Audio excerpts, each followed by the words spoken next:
मैं समझ सकता हूं कि राणा सांगा जैसे वीर योद्धा के विषय में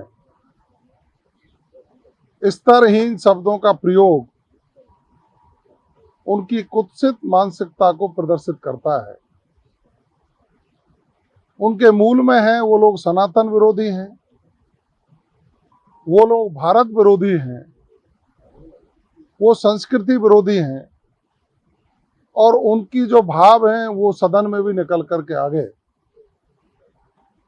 सपा के सांसद जो कई बार सांसद रहे हैं, उत्तर प्रदेश में एक वरिष्ठ राजनीतिक के रूप में अपने आप को प्रस्तुत करते हैं, उनकी हीन भावना और कुंठित भाव और भारत के वीरों के प्रति जो उनका भाव निकल करके आया, मैं उसकी कड़े शब्दों में निंदा करता हूं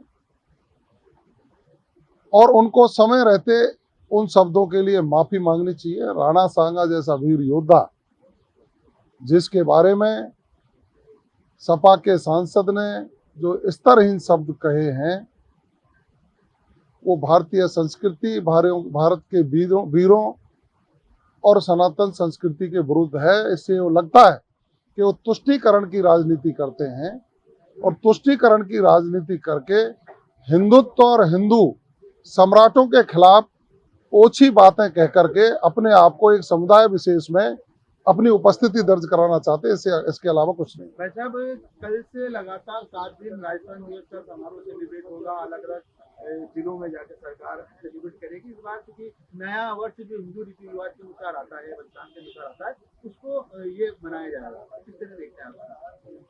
मैं तो प्रदेश के मुख्यमंत्री जी का आभार व्यक्त करूंगा कि उन्होंने राजस्थान दिवस जो चैत्र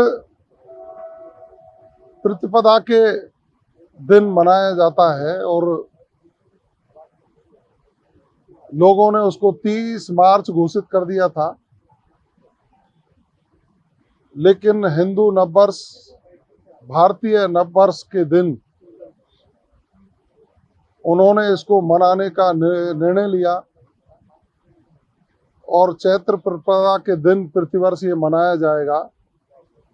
ये हमारी संस्कृति और मूल से जुड़ा हुआ प्रश्न था, जिसको आदरणीय भजनलाल शर्मा जी ने साकार करके राजस्थान वासियों को जो सौगात दी है, मैं उनका आभार व्यक्त करता हूं, उनको साधुवाद देता हूं। दूसरा, प्रदेश के मुख्यमंत्री जी की सकारात्मक सोच कि राजस्थान दिवस के कार्यक्रम हम विभिन्न संभागों में जाकर के उसको रचनात्मक कार्यों से जोड़ करके राजस्थान दिवस मनाया जाए।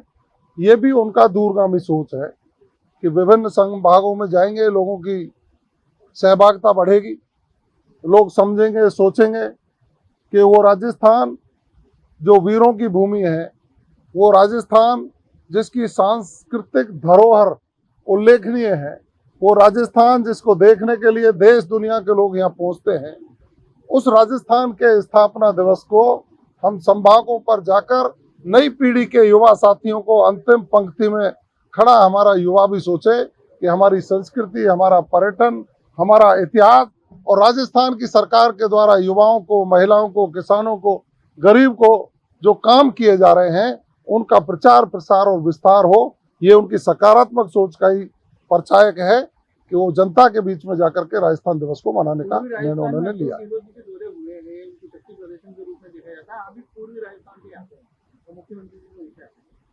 माननीय अशोक गहलोत जी बहुत दिन बीमार रहे, ईश्वर से सबने प्रार्थना की, वरिष्ठ नेता हैं, हमने भी प्रार्थना की वो स्वस्थ हों।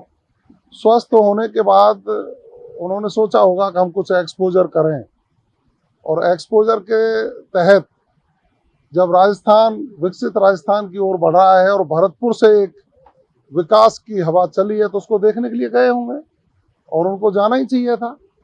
वो आए, भरतपुर को देखे। भरतपुर राजस्थान के पूर्वी सिंह द्वार पर बसा हुआ भरतपुर है और उनका एक सामाजिक सरोकार का भी कोई कार्यक्रम था। अपना घर में जो भरतपुर में अपना घर चलता है, उसने पूरे देश में उसकी शाखाएं हैं, वहाँ वो जाकर के आए। जोधपुर समाज का कोई कार्यक्रम रहा होगा।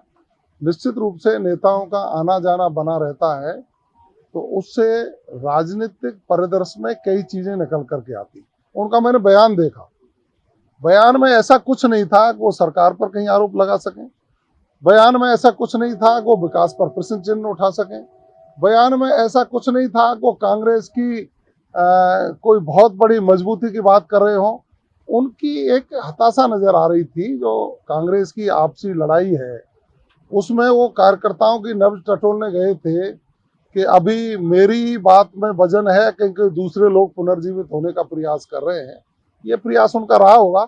मैं तो कहूँगा कि अशोक गहलोत जी को पूरे राजस्थान में प्रवास करके धरातल पर देखना चाहिए कि आपके 5 साल और हमारा 1 साल दोनों की तुलना करके आप बयान जारी करें। आपका स्वागत है। देखिए, सरकार में जब व्यक्ति रहते हैं तो उसके मिलने के लिए सभी दलों के लोग आते हैं, अपने क्षेत्र की आवाज़ की बात करने के लिए आते रहे होंगे। उनका विषय उनके तक ही सीमित है। मैं ये कह सकता हूँ कि भारतीय जनता पार्टी की सरकार आदरणीय भजनलाल शर्मा जी के नेतृत्व में राजस्थान के सर्वांगीण विकास के लिए, सभी वर्गों के लिए, उनके हित में शानदार निर्णय लेकर के उसकी परिणति धरातल पर करने का काम कर रही है। ये मुख्यमंत्री जी की कंस्ट्रक्टिव सोच का ही परिणाम है और हम सब लोग माननीय मुख्यमंत्री जी की सोच को धरातल पर ले जा करके अंतिम पंक्ति में बैठे व्यक्ति को समृद्ध करके राष्ट्र की मुख्य धारा में जोड़ने का जो संकल्प लिया उसको पूरा करना। देखिए, मैं ये समझ सकता हूं कि हमारी सरकार ने अपराधियों के ऊपर शिकंजा कसा है